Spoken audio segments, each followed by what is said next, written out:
Kagaya ng sinabi ni Sec. John Vic at ni Sec. Banoy, tulong-tulong ang direktiba ng Pangulo is kailangan, lalong-lalo na ngayon, na ang tumataas ang presyo ng crudo, ng diesel, ng gasolina, and maraming babiyahe ngayong Holy Week, kailangan maibsan natin kahit papano yung hirap ng mga kababayan natin. And one critical way of doing that is less time on the road. Less time on the road means less consumption, means less expenses sa mga kababayan natin kasi mas mabilis silang makakarating. Hindi masyado silang kukonsumo ng crudo. So, nasabi na ni Sec. Banoy at ni Sec. John Vic yung mga obstruction natin, yung mga truck. Pero, ang DPWH naman, ang lalo na sa Daang Marlica, ang ginagawa natin ngayon, sinisigurado natin na walang one way. No? Kailangan yan, tuloy-tuloy ang daloy ng trapiko at maaayos natin kahit papano yung mga sira-sirang kalye. So, halimbawa, ito yung sa Laguna, sa San Pablo, yung mga dating sira-sira, naayos na ngayon.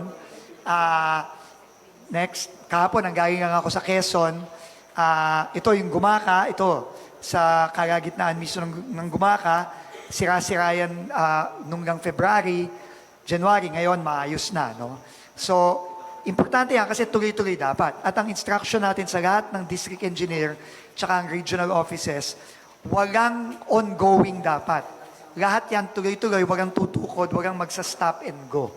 No, nagpapatulong na rin tayo kay Sec. John Vic at kay Chief PNP at sa ating HPG na tulungan din tayo sa traffic management. Basta kailangan tuloy-tuloy ang daloy. So, these are just examples. No? Next slide, please.